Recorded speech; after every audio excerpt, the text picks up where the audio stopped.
네, 인터뷰 릴레이 칭찬. 오늘 칭찬 주인공은 정의당의 이은주 의원님이십니다. 안녕하세요. 안녕하세요. 반갑습니다. 정의당의 이은주 의원입니다. 네, 오늘 의상이 너무나 색깔이 이쁘세요. 감사합니다.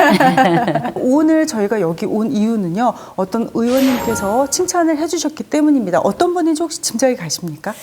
글쎄, 몇몇 의원님이 떠오르기는 하는데, 딱 한 분을 특정 짓기는 좀 어렵네요. 칭찬 내용 일단 영상으로 먼저 만나보도록 하겠습니다. 자, 함께 보시죠.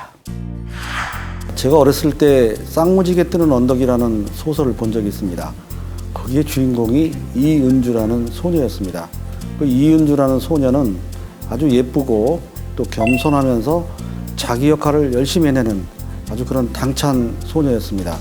제가 국회에 들어와서 여러 의원들 뵀습니다만 눈에 띄는 중에 한 분이 바로 정의당 소속의 이은주 의원이었습니다. 여러 가지 각종 질문이나 이 법안 내용이 꼼꼼하게 직접 현장을 발로 뛰어서 주로 노동자나 어려운 저변층이 어떤 어려움을 갖고 있는 것을 잘 판단을 해서 그걸 입법이나 의정활동의 여러 방면에 반영시키는 데 아주 탁월한 능력을 가졌습니다. 앞으로도 여러 가지 많은 방면의 입법과 의정활동을 통해서 이은주 의원이 정말 쌍무지개 뜨는 언덕을 만드는 그런 주인공이 되었으면 합니다.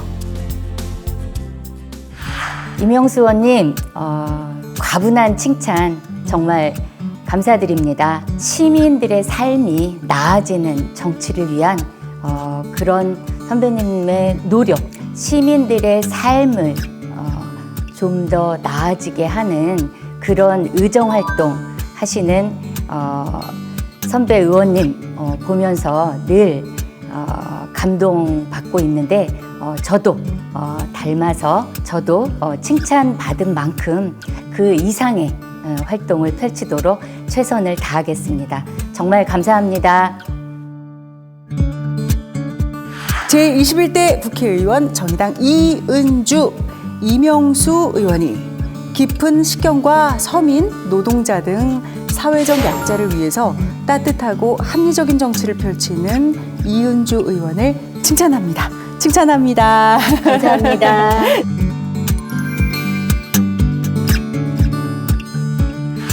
네, 오늘 주인공이시죠. 정의당의 이은주 의원님에 대해서 구체적인 얘기를 나눠보도록 하겠습니다.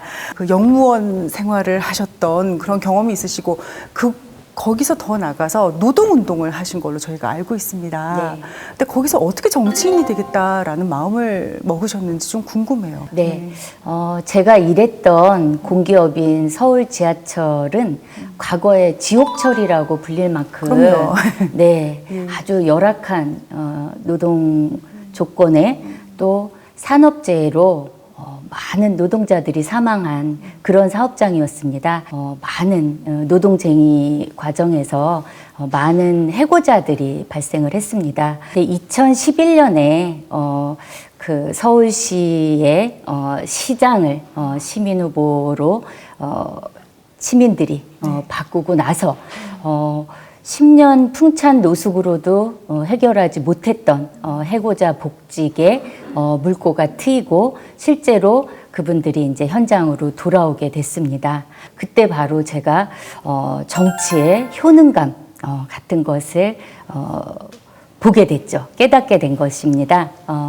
그리고 2016년에 아마 이제 다들 기억하실 텐데 구의역에서 스크린 도어를 홀로 고치다 마음이 아프네요. 네, 그 사망한 네네. 김군 사건 이후에 노동조합에서는 원칙이었던 비정규직의 정규직화를 이뤄냈습니다. 그런데 현장에 정규직 청년 조합원들이 이건 공정하지 못하다 이렇게 얘기하면서 노조를 탈퇴하고 반발하는 모습을 보면서 이건 그 누구의 잘못도 아니다. 정규직의 잘못도 아니고 비정규직의 잘못도 아니고 이건 이 사회의 구조적인 문제다. 그리고 이 노동을 둘러싼 그런 사회 구조를 바꿔나가지 않으면 결코 해결될 수 없는 문제다. 이런 자각을 하고 정치를 시작하게 됐습니다. 말씀하실 때 너무너무 부드럽고 차분하시고 이런데 이런 분이 어떻게 그 쟁의의 순간에 타협을 이루어내셨을까라는 의문마저 들 정도입니다. 이런 따뜻함이 있어서 오히려 더 이 부드러운 힘, 카리스마가 있지 않았을까라는 생각을 잠깐 해봤는데요. 저와 같은 생각이셨을까요? 어떤 분께서 정말 칭찬을 해드리고 싶고 할 말씀이 있으시대요. 저희가 화면으로 담아왔습니다. 자, 만나보시죠.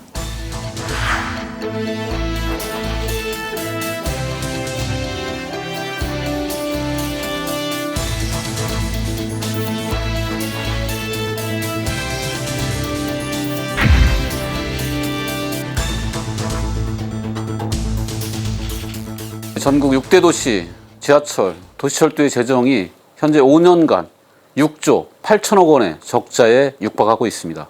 서울 지하철, 부산 지하철은 30년 이상 된 노후된 시설들이 굉장히 많습니다. 안전한 지하철을 만들기 위해서 노후 시설 개량, 노후 전동차 교체 등 신속한 예산이 필요한데 현재 재정 악화로 예산 투입이 되지 않고 있는 상황입니다.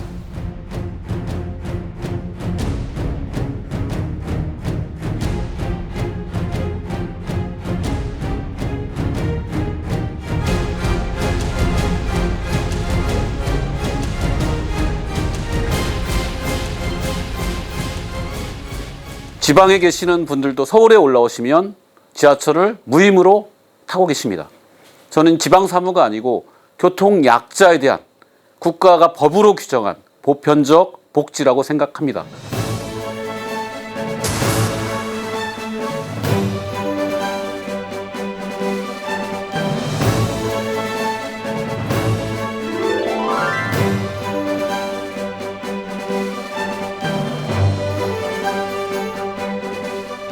노동자 서민이 단 1cm라도 보다 행복한 삶을 만들었으면 좋겠다라는 우리 의원님의 소망이 이루어지길 기대합니다.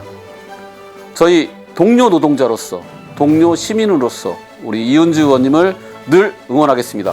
화이팅! 우리나라는 그 노인분들과 장애인, 유공자 등이 도시철도를 무임으로 이용하고 있습니다. 이건 그 노인복지법 또 장애인복지법에 따라서 1984년부터 사회복지정책으로 시행되고 있는 내용입니다. 이 법 시행 초기에는 노인 인구가 5.7% 정도밖에 되지 않아서 어떤 부담이 안 됐었는데 2020년 기준 노인 인구는 15.7%를 넘어섰죠. 네.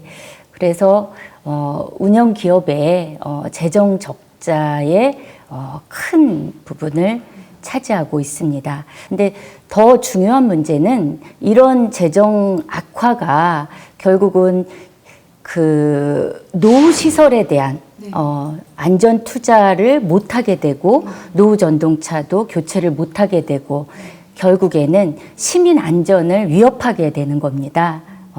그렇기 때문에 저는 도시철도 무임 수송에 대한 비용을 정부가 재정으로 지원하도록 하는 법안을 제가 발의했습니다. 지난 8월이죠. 쌍용 자동차 이 사건, 거기에 대한 이 노동자와 그 가족들에 대한 이 결의안, 이 본회의를 통과했다고 들었습니다. 2009년 8월 쌍용차 노동자들에 대한 쟁의행위를 진압하면서 있었던 경찰이 입은 피해에 대해서 노동자들에게 손해배상을 청구를 했습니다. 네. 그래서 그 손배 청구를 철회하고 그리고 그 쌍차 노동자들과 가족들에게 국가가 행한 폭력에 대해서 사과하고 치유하는 그런 노력을 하는 내용이 담겨져 있고요.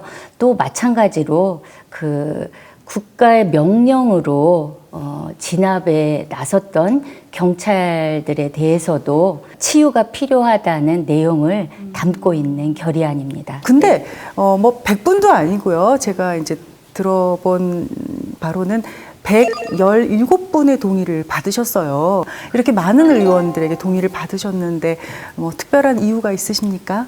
드라마 오징어 게임 아시죠? 네, 자동차 회사의 구조조정에 맞서 파업을 하다 해고된 기훈이 주인공인데 바로 쌍용자동차 사태에서 모티브를 따왔다고 합니다. 잘못은 회사가 저질러 놓고 그 모든 책임을 왜 노동자에게 떠넘기냐라는 드라마 중에 대사가 있습니다.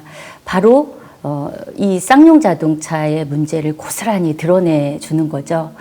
저는 너무나 이 사회 시민들 다 마찬가지로 안타까움과 그런 어떤 그 죄책감도 느낄 수 있을 거라고 생각하고요. 그 진심을 의원님들 한 분 한 분이 다 117분의 의원님 한 분 한 분이 다 받아 안아주셨던 거라고 생각을 합니다. 자, 조금 화제를 돌려보도록 하겠습니다. 정말 이윤주 의원님께서는 그 서민 밑바닥까지 좀 아울러서 마음을 따뜻하게 위로해 주시는 그런 법안들을 살피고 계신 것 같습니다.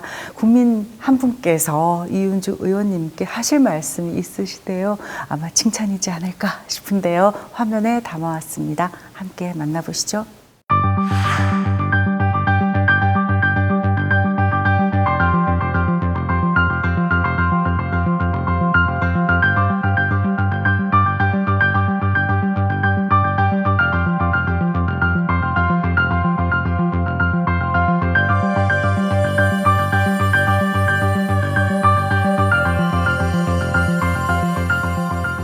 대면 수업으로 진행할 경우에는 선생님이 가르쳐 주는 것들을 아이들이 조금 귀담아 잘 듣지만 이 비대면 수업을 할 경우에는 아이들이 좀 그러니까 집중도도 떨어지고 좀 다른 행동들도 많이 하다 보니까 학력 격차가 좀 많이 벌어진다고 생각이 됩니다. 비대면으로 하다 보면은 또 인터넷 때문에 잘 안 들릴 때도 있어가지고 이해가 안 되는 부분이 좀 더 많아요.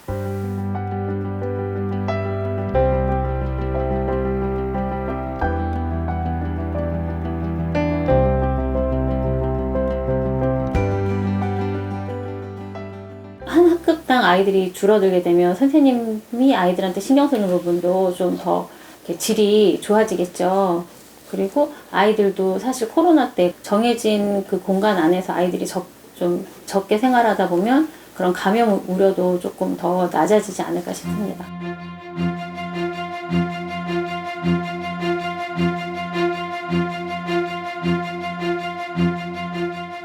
이윤주 의원님 같은 경우는 저희 같은 서민들이 먹고 사는 문제 그리고 그런 관련된 일하는 문제 이런 것들에 대해서 국회에서도 질의도 하고 그다음에 그런 법안 관련된도 많이 하시는 것 같아서 그런 부분이 가장 칭찬드리고 싶습니다.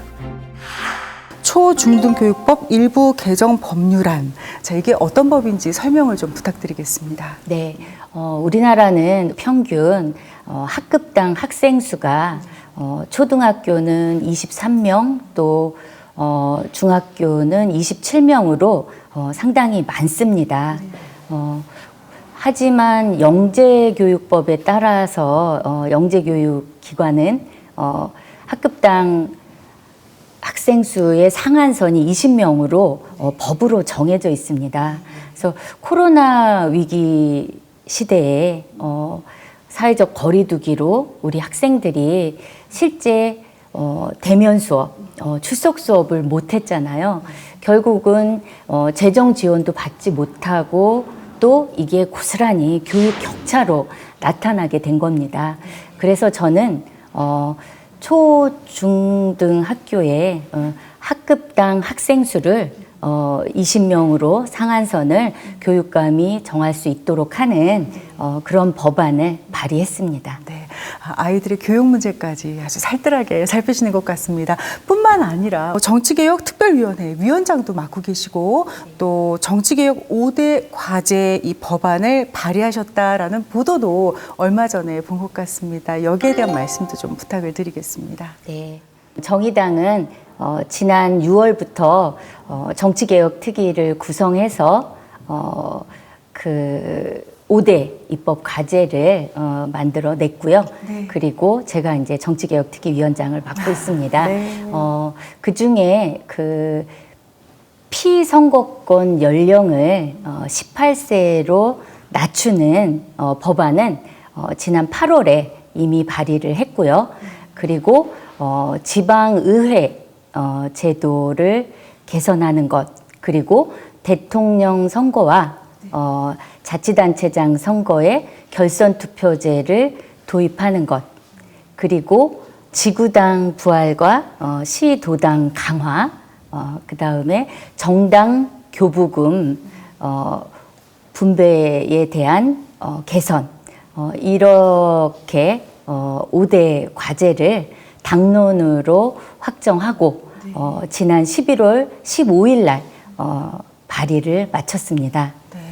부드러운 목소리와 정말 카리스마로 정말 정치개혁을 부드럽게 소리 소문 없이 차분하게 잘 이루어 나가시지 않으실까라는 기대를 해보겠습니다. 자, 의원님께 의원을 칭찬해서 이제 좀 부탁을 드려야 되는데 21대 동료 국회의원 중에서 저희에게 칭찬해주고 싶은 의원님을 좀 추천 부탁드리겠습니다. 어떤 분을 좀 마음에 두고 계셨나요? 더불어민주당의 임호선 의원님을 칭찬합니다.